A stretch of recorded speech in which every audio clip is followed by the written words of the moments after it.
इस वक्त मैं जंतर मंतर प्रोटेस्ट साइट पे मौजूद हूँ, जहाँ पर 1 महीने से ज़्यादा वक्त से लगातार तमाम युवा धरने पर बैठे थे और 20 तारीख की तस्वीर सबने देखी। लेकिन उसके बाद आज तमाम युवाओं की जो है वो बहुत बड़ी जीत हुई है। धर्मेंद्र प्रधान ने इस्तीफ़ा दिया। अब इस्तीफे से कितना संतुष्ट है, कितना खुश है या आगे क्या कुछ चाह रहे हैं, तमाम लोगों से बातचीत करेंगे। लेकिन उससे पहले मैं आपको दिखाऊं कि तमाम युवा जो है वो काफ़ी खुश दिखाई दे रहे हैं और अलग अलग तरीके से अपने अपने पोस्टर बैनर को हाथ में लेकर, और आपने देखा कि पिछले दिनों सोशल मीडिया पे किस तरीके से जो है अलग अलग मीम वायरल है। हम चंपारण बिहार से आए हैं। हाँ, क्या कहना चाहेंगे? कहना किस बारे में?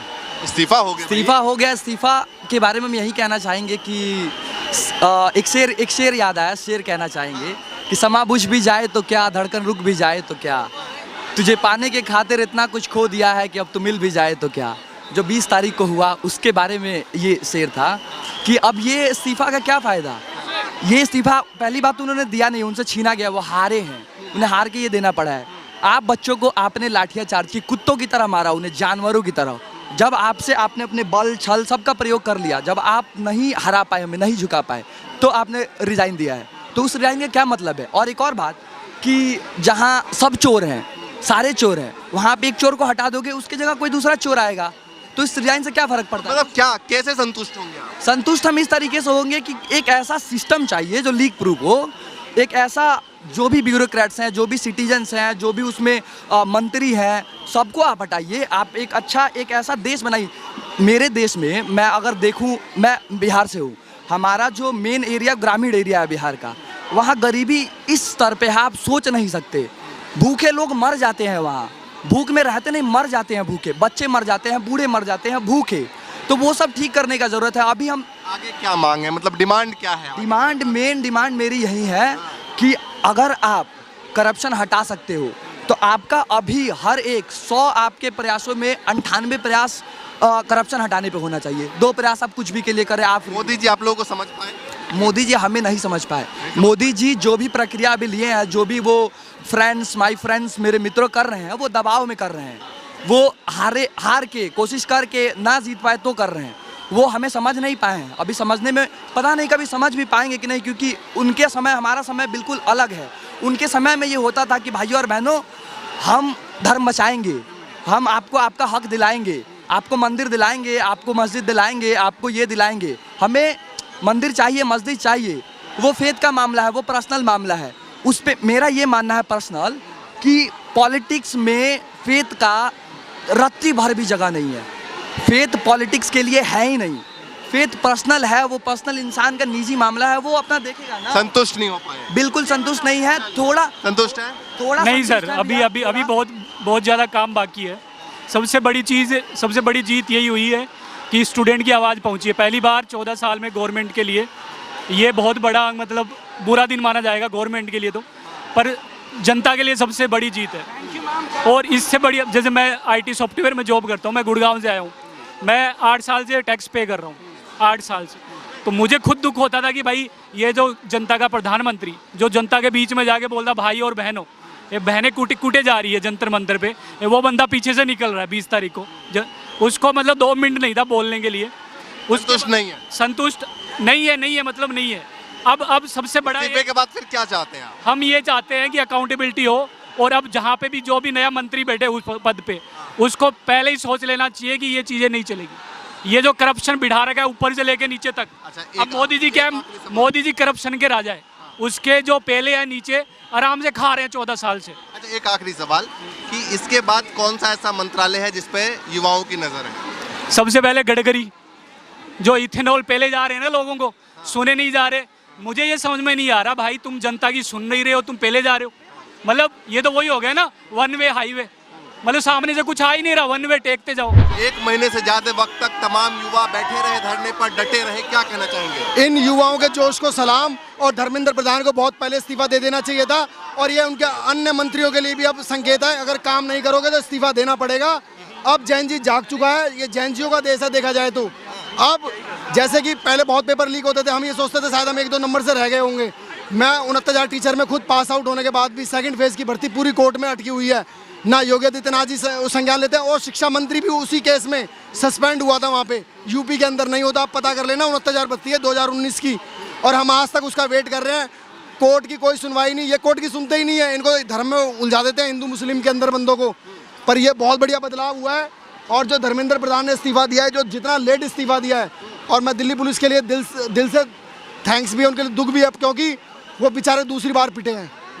क्योंकि पहले किसान आंदोलन में इस सरकार का विवेकहीन योजनाएं लेकर आते हैं, कोई योजना ढंग से नहीं बनाते, जिसकी वजह से जिसका दंड दिल्ली पुलिस को भुगतना पड़ता है। खासकर ये सोचे अगला शिक्षा मंत्री क्या लगता है, किसको बनाया जाना चाहिए और किसको बनाया जाएगा, क्या लगता है आपको? अगला शिक्षा मंत्री ऐसा होना चाहिए, अगला शिक्षा मंत्री ऐसा होना चाहिए जो पढ़ा लिखा हो कम से कम, जिसको एजुकेशन के ऊपर जिसने काम किया हो, और खासकर जिसके बच्चे इंडिया में रहकर ही पढ़ाई करें, क्योंकि हमारे संस्थान में कमी नहीं है।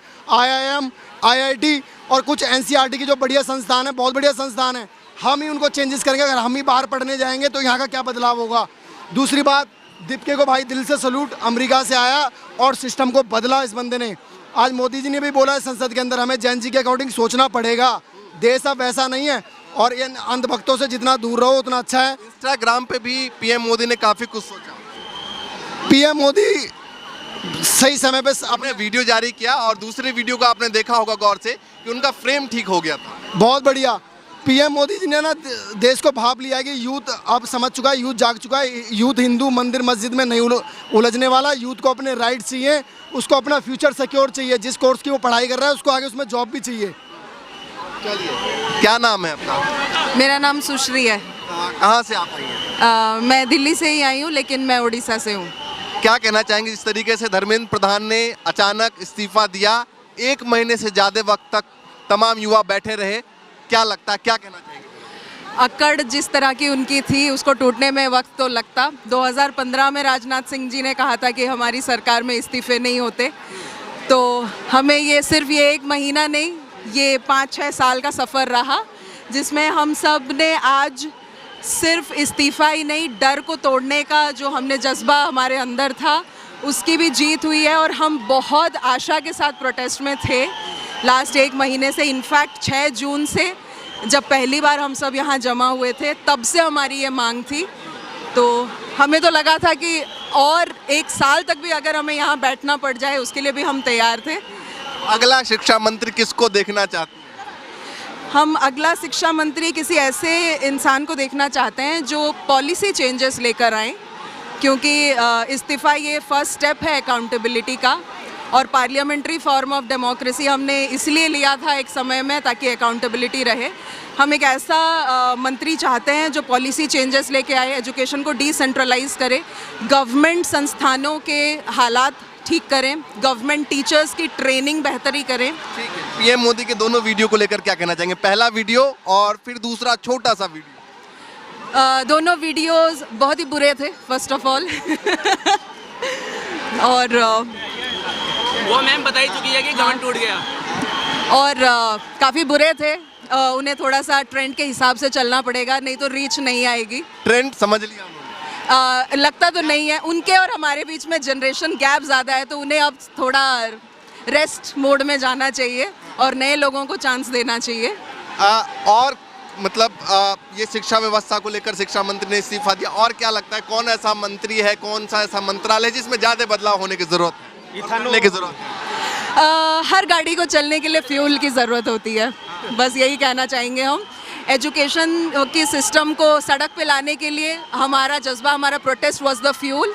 अब जो फ्यूल के बारे में बार बार बात करने वाले, अपने बेटे के कंपनी को फ़ायदा दिलाने वाले एक मंत्री साहब हैं जिनके बारे में हम सब जानते हैं, रोल नंबर 2। सुबह जब इस्तीफा दिया, मतलब लगभग 12-1 बजे करीब इस्तीफा दिया, उस समय लगातार ये मीम चलने लगा और नितिन गडकरी की फ़ोटो और नीचे पोस्ट में लिखा है कि भाई मेरा नाम मत ले लेना। ये तो मीम कल्चर है, एक टाइप का आर्ट है प्रोटेस्ट के लिए।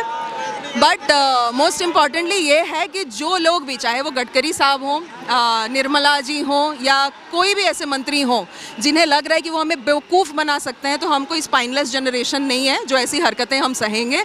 तो सुधर जाएं अभी से, और नहीं तो। कहाँ से आए हैं? मैं इनका हस्बैंड हूँ, और लाठी का जवाब तो देना ही पड़ेगा।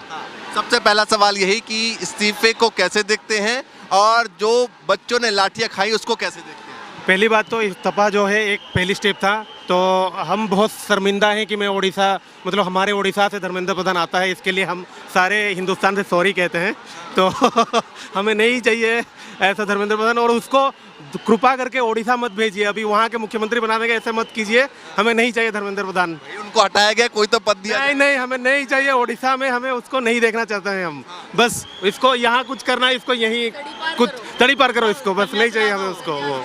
और कैसे देखते हैं किसको शिक्षा मंत्री होना चाहिए, और क्या लगता है आपको? भाई वो तो अभी सोचे नहीं है उसके बारे में, तो देखना पड़ेगा, वो सरकार का काम है, वो अपने हिसाब से कोई अच्छे मंत्री लाए, कोई भी आए अच्छे से काम करे। पीएम मोदी कितना समझ पाए युवाओं को इस प्रोटेस्ट के बाद? उनको तो मेरे को नहीं लगता उनको कुछ समझ में आया है, बस किसी ने उनको बोल दिया है कि 1-2 रील बना दो तो 300-400 मिलियन कुछ हो गया है, बस रीच देख के उनको लग रहा है कि सारे रील देख रहे हैं मेरा ऐसा। अभिजीत दीपके ने मंच से कहा कि भाई उन्होंने अपनी मीटिंग में अपने कैबिनेट के जो उनके मंत्री थे उनके बीच में कहा कि भाई आप इंस्टाग्राम पे सब लोग एक्टिव हो जाओ। ये हमारा बयान नहीं है, अभिजीत दीपके का बयान। नहीं वो तो हम तो ऑलरेडी इंस्टाग्राम में एक्टिव हैं ही, और उनका एक रील मंत्री पहले से थे, वो जो रेल मंत्री या रील मंत्री ऐसे कुछ थे ना, वो पहले से हैं उनके, पर उनका चलने वाला नहीं है, वहाँ इनका दाल गलने वाला नहीं है। इसको ये इंस्टाग्राम को ट्विटर समझ रहे हैं क्या? ट्विटर में जैसे गोबर भर रखे हैं, इंस्टाग्राम में ऐसे नहीं होने वाला है। हाँ, ये हमारा कहना है। नहीं हो ऐसा, युवाओं की जीत है या इंस्टाग्राम की जीत है? युवाओं को ही जीत है पहली बात तो, और इंस्टाग्राम एक माध्यम है हमारा। आप कहाँ से आए हैं? मैं दिल्ली से आया हूँ। मेरे को सिर्फ इतना कहना है, CJP is a pressure group and pressure groups are a vital role for a democratic government, और उन्हें प्रेशराइज करा है गवर्नमेंट को, और इस वजह से प्रधान ने रिजाइन करा है, राइट। और अब ऐसे जितने भी और मिनिस्टर्स हैं जो कि अपने ढंग से गद्दी को संभाल नहीं पाते ना, अब तुम अकाउंटेबल होना चाहते हो, क्योंकि जेनजी। अरे मेरे को तो दिखाओ भाई, bro come on, hello cameraman bro, I am giving the interview right now. So accountable ना स्टार्ट कर दो, because the Gen Z the youth are coming for you. And भाई आप जो इंडिपेंडेंट जर्नलिस्ट है, लेट्स गो ब्रो, जो कर रहे हो आप ही कर रहे हो भाई, because the media is like fucking garbage. वहाँ पे वो सिर्फ गोदी मीडिया जिसको हम बोलते हैं, राइट, सिर्फ मुझसे बात करते हैं। क्या लगता है युवाओं ने खूब लाठियां खाई, खूब हॉस्पिटल गए, अब जीत इसको कैसे देखते हैं? अब वही बात है ना, सॉरी हाँ, मैं वही बात है ना, अगर एक कोट आपको बताऊं तो, अगर जीत को आप बहुत ज़्यादा डिटेल में देखोगे ना तो वो हार ही रखती है। इतने युवाओं ने लाठी खाई, मरे, कुछ हर्ट हुए, सब हुए, these are very bad things bro. In a democracy these are things are not necessary for you. आ सकते थे आप, अपना रिजाइन दे सकते थे, बात कर सकते थे युवाओं से, पर आपने नहीं करा। Because of you the youth got hurt, और अब जाके तो आप रिजाइन दे ही रहे हो। एक आखिरी सवाल है आपसे कि CJP आपने कहा प्रेशर ग्रुप है, तो क्या इसको पॉलिटिकल ग्रुप के तौर पे आगे देखा जाए? That is something for Abhijit Dipke and the CJP group as well. इसमें मैं कोई डिसाइड नहीं करने वाला। मतलब आप भी तो एक तरीके से सपोर्ट करने आए हैं, तो आप क्या सोचते हैं? आई थिंक अगर CJP पॉलिटिकल पार्टी बनती है तो we would need another pressure group, और ऐसे we would need multiple pressure group in India, ताकि हम गवर्नमेंट को प्रेशराइज कर बनना चाहिए कि नहीं? बन सकती है, अगेन मेरे ऊपर नहीं है, बट अगर मेरा पर्सनल ओपिनियन जाना चाहो तो आई थिंक या you should go for it, be a political party. इतना सपोर्ट है। मैं ऑस्ट्रेलिया से सपोर्ट करने के लिए आए थे? हाँ, सफल हो गया? हाँ सपोर्ट करने आया था। सफल हो गए? पता नहीं क्यों? अब तो इस्तीफा दे दिया। इस्तीफा दिया है, हमें नहीं पता कि कोई भी नोट में अभी है कि निकाल दिया गया है। नहीं चाहिए वो करप्ट आदमी, ऐसा तो नहीं है। मतलब शिक्षा मंत्री तो हटा दिया है, ठीक है, इससे पहले पेट्रोलियम मंत्री भी थे, वहाँ भी खूब गुल खिलाए हैं। इस बार शिक्षा मंत्री थे, क्या शिक्षा का हाल किया आपने देख लिया। तो ऐसा तो नहीं है कि शिक्षा मंत्री से तो इस्तीफा ले लिया है, पर कुछ और थमा दिया है। क्या डिमांड है? मतलब एक डिमांड मोदी जी ने पूरा कर दी। मेरी कोई डिमांड नहीं है। हम ऑस्ट्रेलिया रहते हैं और हमने डेमोक्रेसी का और एजुकेशन का वो हाल देखा है कि अगर आप कोई भी हो, आपको एजुकेशन और हेल्थ तो फ्री मिलेगी मिलेगी, आपको एक भी पैसा खर्च करने की जरूरत नहीं है। फिर हम इंडिया आते हैं, सोनम वांगचुक ने एक सवाल, छोटा सा, मेरी पूरी बात तो सुन लीजिए। फिर हम इंडिया आते हैं और उस टाइम पे हम ये देखते हैं कि एजुकेशन के लिए लोग सुसाइड कर रहे हैं, तो हम यहाँ रुक जाते हैं, तो हम पूरे प्रोटेस्ट को देखते हैं। तो अभी हमारा ये है कि जीत या हार मुझे नहीं पता, ये आपकी है। एक मेरा आखिरी सवाल है आपसे। सोनम वांगचुक ने पहले दिन ही मंच से कहा कि भाई धर्मेंद्र प्रधान का इस्तीफा होने दो, इसके बाद देखो हम किस किस का इस्तीफा मांगते हैं, हमें पूरे सिस्टम को बदलना है। आप क्या मानते हैं? सिस्टम को तो बदल देंगे, पर सबसे पहले अपने गाँवों को तो बदल दो। जो आपको सरकार बना रहा है उस आदमी को उसकी वोट की अहमियत तो पता हो, तो चिड़िया तो अभी बहुत दूर है। खैर चलिए भैया, हम लोग जंतर मंतर पे मौजूद हुए, इस वक्त मौजूद हैं, और क्या माहौल है, क्या युवाओं का कहना है, ये आपको दिखा रहे हैं, लगातार दिखाते रहेंगे। फिलहाल के लिए नमस्कार।